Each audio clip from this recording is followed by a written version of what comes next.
Consigne. Vous allez entendre 2 fois un enregistrement sonore de 6 minutes environ. Vous aurez tout d'abord 3 minutes pour lire les questions. Puis vous écouterez une première fois l'enregistrement. Vous aurez ensuite 3 minutes pour commencer à répondre aux questions. Vous écouterez une seconde fois l'enregistrement. Vous aurez encore 5 minutes pour compléter vos réponses.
Des souris et des hommes.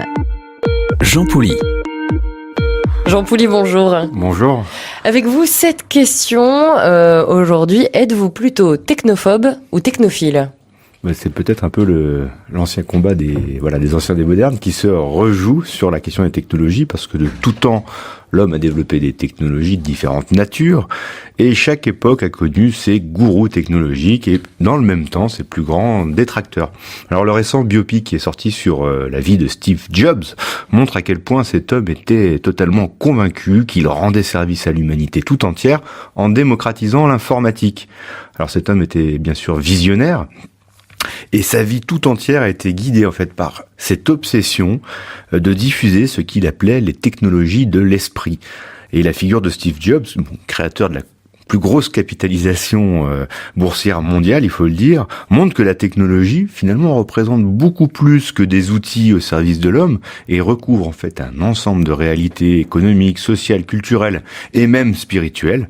Inversement, la peur et surtout le procès qui est fait aux technologies qui serait à l'origine de nombreux maux de la société, comme le chômage, puisqu'on l'accuse souvent de détruire des emplois, mais aussi de l'individualisme ou encore du consumérisme effréné, a de très nombreux partisans.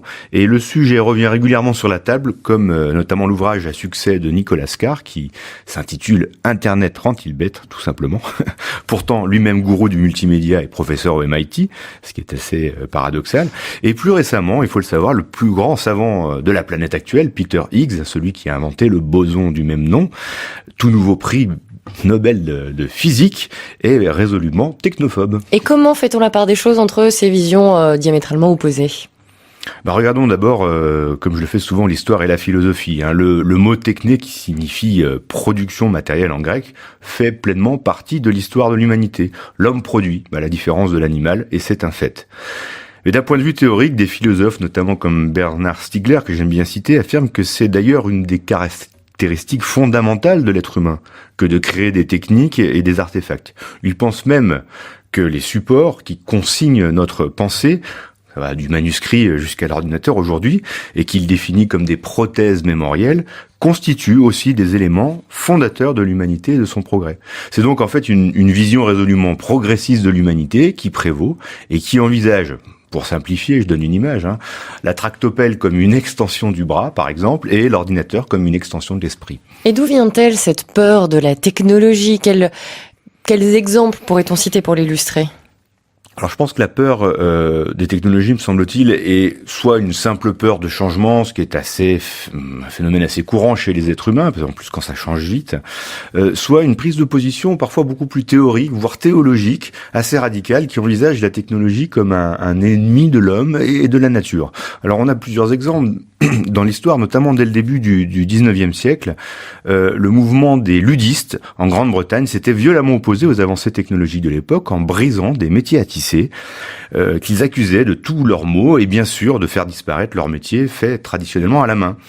En réalité, les éclairages historiques qu'on a eu après ont démontré que ce mouvement se situait en fait dans un contexte de très grande misère sociale, de désespoir et d'ultralibéralisme économique dans lequel la machine en fait était devenue un bouc émissaire. Un autre exemple de technophobie assez connu, c'est les communautés Amish aux États-Unis qui ont été popularisées par le film The Witness et qui comptent quand même plus de 230 000 adeptes et qui sont en constante progression depuis un siècle. Alors ces membres ont choisi d'arrêter tout simplement toute progression technologique depuis le XVIIe siècle. Leur choix, on peut le dire, est principalement inspiré par une interprétation particulière de la Bible, donc par une pratique religieuse, et l'on voit dans cet exemple que la technophilie ou la technophobie revêtent souvent une dimension, on va dire, ontologique, spirituelle très forte. Et puis, il y a différents courants écologistes qui sont aussi, d'une certaine façon, dans une posture technophobe, en accusant, par exemple, les technologies d'épuiser les ressources de la planète. Il y a, je crois, souvent une confusion entre la technologie en elle-même et l'usage qui en est fait.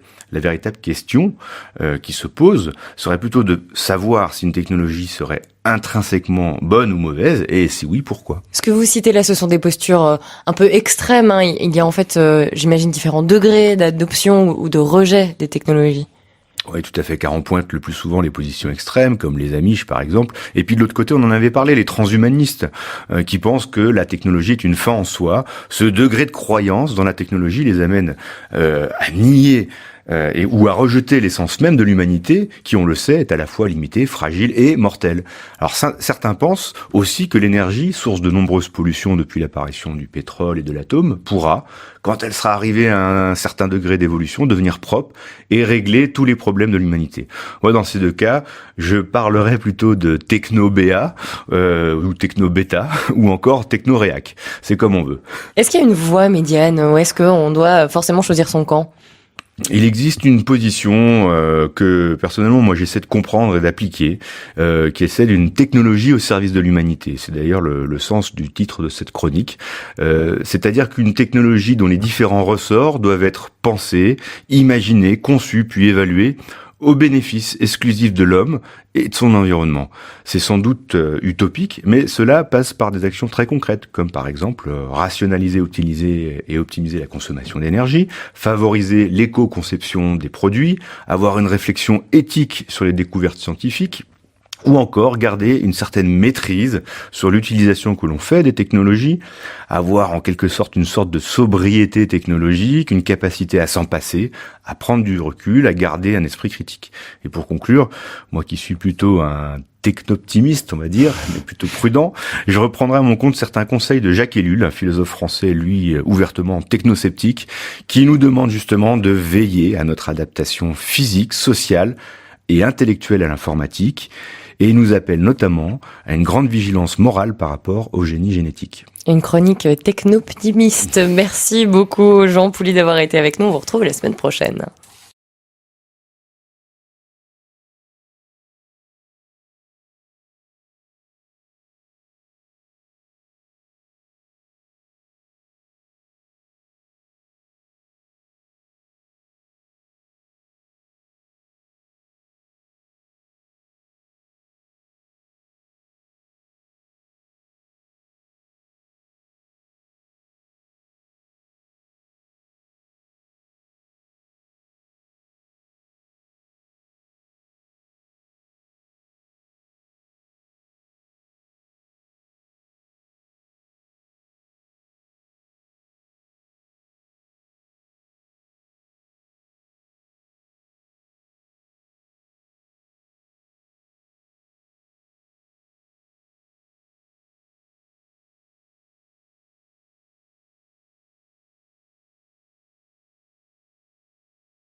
Des souris et des hommes.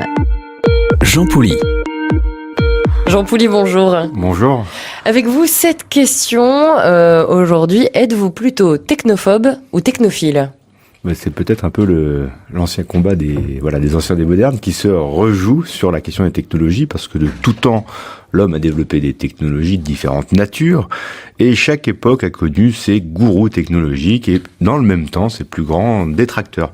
Alors le récent biopic qui est sorti sur la vie de Steve Jobs montre à quel point cet homme était totalement convaincu qu'il rendait service à l'humanité tout entière en démocratisant l'informatique. Alors cet homme était bien sûr visionnaire, et sa vie tout entière a été guidée en fait par cette obsession de diffuser ce qu'il appelait les technologies de l'esprit. Et la figure de Steve Jobs, créateur de la plus grosse capitalisation boursière mondiale, il faut le dire, montre que la technologie finalement représente beaucoup plus que des outils au service de l'homme et recouvre en fait un ensemble de réalités économiques, sociales, culturelles et même spirituelles. Inversement, la peur et surtout le procès qui est fait aux technologies qui serait à l'origine de nombreux maux de la société, comme le chômage, puisqu'on l'accuse souvent de détruire des emplois, mais aussi de l'individualisme ou encore du consumérisme effréné, a de très nombreux partisans. Et le sujet revient régulièrement sur la table, comme notamment l'ouvrage à succès de Nicolas Carr, qui s'intitule « Internet rend-il bête ?» tout simplement. Pourtant, lui-même gourou du multimédia et professeur au MIT, ce qui est assez paradoxal. Et plus récemment, il faut le savoir, le plus grand savant de la planète actuelle, Peter Higgs, celui qui a inventé le boson du même nom, tout nouveau prix Nobel de physique, est résolument technophobe. Et comment fait-on la part des choses entre ces visions diamétralement opposées ? Regardons d'abord, comme je le fais souvent, l'histoire et la philosophie. Le mot techné, qui signifie production matérielle en grec, fait pleinement partie de l'histoire de l'humanité. L'homme produit, à la différence de l'animal, et c'est un fait. Mais d'un point de vue théorique, des philosophes, notamment comme Bernard Stiegler, que j'aime bien citer, affirment que c'est d'ailleurs une des caractéristiques fondamentales de l'être humain, que de créer des techniques et des artefacts. Ils pensent même que les supports qui consignent notre pensée, ça va du manuscrit jusqu'à l'ordinateur aujourd'hui, et qu'il définit comme des prothèses mémorielles, constituent aussi des éléments fondateurs de l'humanité et de son progrès. C'est donc en fait une vision résolument progressiste de l'humanité qui prévaut et qui envisage, pour simplifier, je donne une image, la tractopelle comme une extension du bras, par exemple, et l'ordinateur comme une extension de l'esprit. Et d'où vient-elle cette peur de la technologie ? Quels exemples pourrait-on citer pour l'illustrer ? Alors je pense que la peur des technologies, me semble-t-il, est soit une simple peur de changement, ce qui est un phénomène assez courant chez les êtres humains, parce qu'en plus quand ça change vite, soit une prise de position parfois beaucoup plus théorique, voire théologique, assez radicale, qui envisage la technologie comme un ennemi de l'homme et de la nature. Alors on a plusieurs exemples dans l'histoire, notamment dès le début du 19e siècle. Le mouvement des ludistes en Grande-Bretagne s'était violemment opposé aux avancées technologiques de l'époque en brisant des métiers à tisser qu'ils accusaient de tous leurs maux et bien sûr de faire disparaître leur métier fait traditionnellement à la main. En réalité, les éclairages historiques qu'on a eu après ont démontré que ce mouvement se situait en fait dans un contexte de très grande misère sociale, de désespoir et d'ultralibéralisme économique dans lequel la machine en fait était devenue un bouc émissaire. Un autre exemple de technophobie assez connu, c'est les communautés Amish aux États-Unis qui ont été popularisées par le film The Witness et qui comptent quand même plus de 230 000 adeptes et qui sont en constante progression depuis un siècle. Alors ces membres ont choisi d'arrêter tout simplement toute progression technologique depuis le XVIIe siècle. Leur choix, on peut le dire, est principalement inspiré par une interprétation particulière de la Bible, donc par une pratique religieuse, et l'on voit dans cet exemple que la technophilie ou la technophobie revêtent souvent une dimension, on va dire, ontologique, spirituelle très forte. Et puis il y a différents courants écologistes qui sont aussi d'une certaine façon dans une posture technophobe, en accusant par exemple les technologies d'épuiser les ressources de la planète. Il y a, je crois, souvent une confusion entre la technologie en elle-même et l'usage qui en est fait.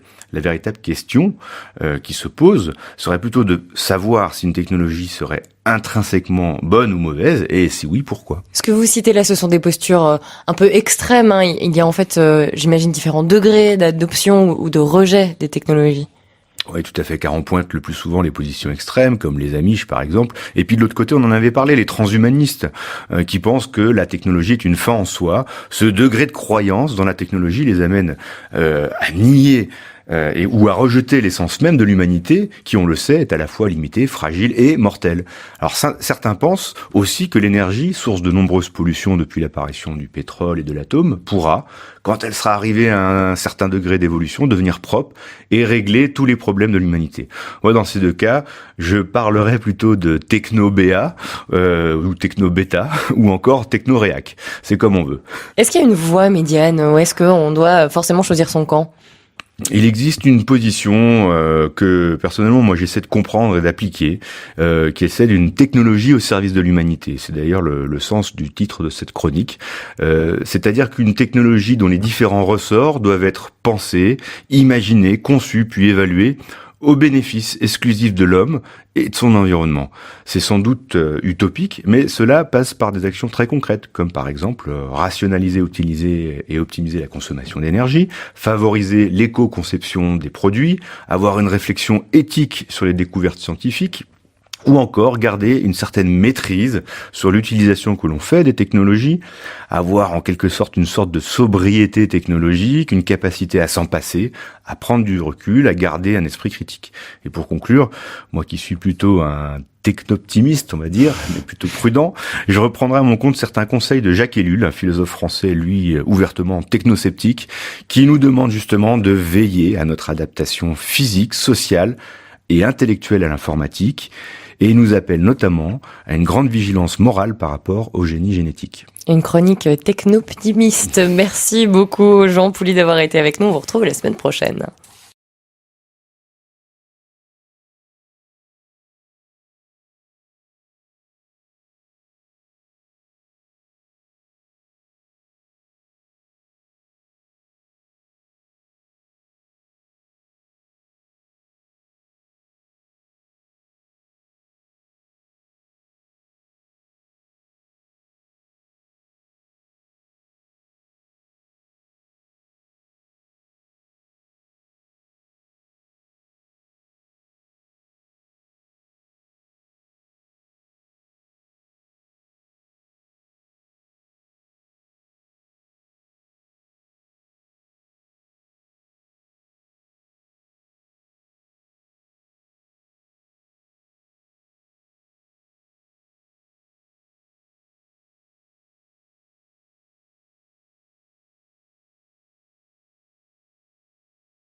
Des souris et des hommes. Jean Pouly. Jean Pouly, bonjour. Bonjour. Avec vous, cette question aujourd'hui, êtes-vous plutôt technophobe ou technophile ? C'est peut-être un peu l'ancien combat des anciens des modernes qui se rejoue sur la question des technologies, parce que de tout temps, l'homme a développé des technologies de différentes natures, et chaque époque a connu ses gourous technologiques et dans le même temps ses plus grands détracteurs. Alors le récent biopic qui est sorti sur la vie de Steve Jobs montre à quel point cet homme était totalement convaincu qu'il rendait service à l'humanité tout entière en démocratisant l'informatique. Alors cet homme était bien sûr visionnaire, et sa vie tout entière a été guidée en fait par cette obsession de diffuser ce qu'il appelait les technologies de l'esprit. Et la figure de Steve Jobs, créateur de la plus grosse capitalisation boursière mondiale, il faut le dire, montre que la technologie finalement représente beaucoup plus que des outils au service de l'homme et recouvre en fait un ensemble de réalités économiques, sociales, culturelles et même spirituelles. Inversement, la peur et surtout le procès qui est fait aux technologies, qui serait à l'origine de nombreux maux de la société comme le chômage, puisqu'on l'accuse souvent de détruire des emplois, mais aussi de l'individualisme ou encore du consumérisme effréné, a de très nombreux partisans, et le sujet revient régulièrement sur la table, comme notamment l'ouvrage à succès de Nicolas Carr, qui s'intitule « Internet rend-il bête ?» tout simplement. Pourtant, lui-même gourou du multimédia et professeur au MIT, ce qui est assez paradoxal. Et plus récemment, il faut le savoir, le plus grand savant de la planète actuelle, Peter Higgs, celui qui a inventé le boson du même nom, tout nouveau prix Nobel de physique, est résolument technophobe. Et comment fait-on la part des choses entre ces visions diamétralement opposées ? Regardons d'abord, comme je le fais souvent, l'histoire et la philosophie. Le mot techné, qui signifie production matérielle en grec, fait pleinement partie de l'histoire de l'humanité. L'homme produit, à la différence de l'animal, et c'est un fait. Mais d'un point de vue théorique, des philosophes, notamment comme Bernard Stiegler, que j'aime bien citer, affirment que c'est d'ailleurs une des caractéristiques fondamentales de l'être humain que de créer des techniques et des artefacts. Il pense même que les supports qui consignent notre pensée, ça va du manuscrit jusqu'à l'ordinateur aujourd'hui, et qu'il définit comme des prothèses mémorielles, constituent aussi des éléments fondateurs de l'humanité et de son progrès. C'est donc en fait une vision résolument progressiste de l'humanité qui prévaut et qui envisage, pour simplifier, je donne une image, la tractopelle comme une extension du bras, par exemple, et l'ordinateur comme une extension de l'esprit. Et d'où vient-elle cette peur de la technologie ? Quels exemples pourrait-on citer pour l'illustrer ? Alors je pense que la peur des technologies, me semble-t-il, est soit une simple peur de changement, ce qui est un phénomène assez courant chez les êtres humains, en plus quand ça change vite, soit une prise de position parfois beaucoup plus théorique, voire théologique, assez radicale, qui envisage la technologie comme un ennemi de l'homme et de la nature. Alors on a plusieurs exemples dans l'histoire, notamment dès le début du 19e siècle. Le mouvement des ludistes en Grande-Bretagne s'était violemment opposé aux avancées technologiques de l'époque en brisant des métiers à tisser qu'ils accusaient de tous leurs maux et bien sûr de faire disparaître leur métier fait traditionnellement à la main.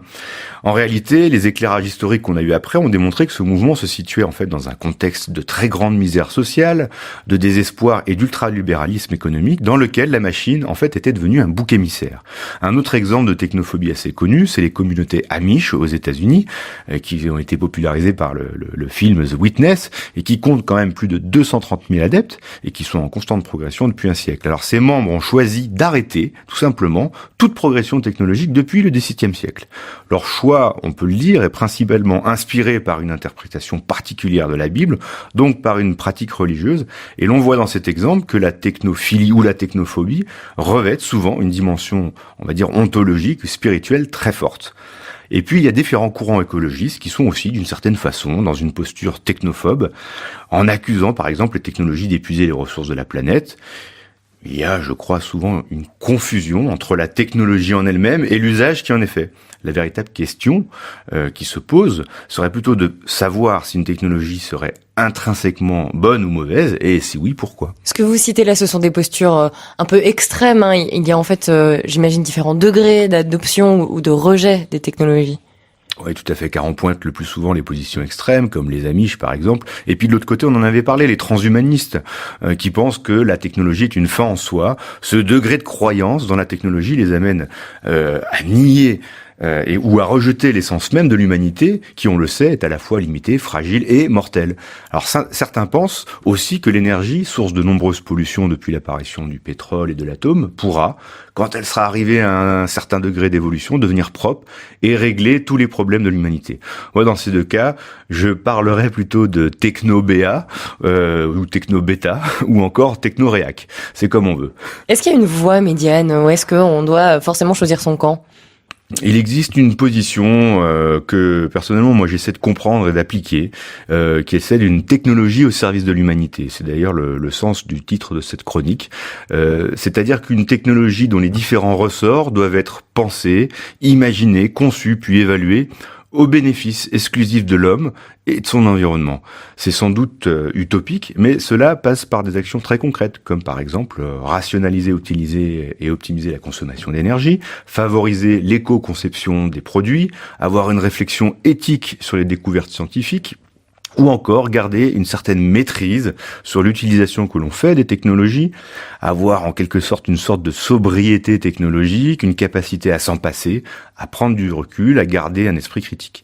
Et pour conclure, moi qui suis plutôt un techno-optimiste, on va dire, mais plutôt prudent, je reprendrai à mon compte certains conseils de Jacques Ellul, un philosophe français, lui, ouvertement technosceptique, qui nous demande justement de veiller à notre adaptation physique, sociale et intellectuelle à l'informatique, et il nous appelle notamment à une grande vigilance morale par rapport au génie génétique. Une chronique techno-optimiste. Merci beaucoup Jean Pouli d'avoir été avec nous. On vous retrouve la semaine prochaine.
Like and subscribe our channel for more amazing videos.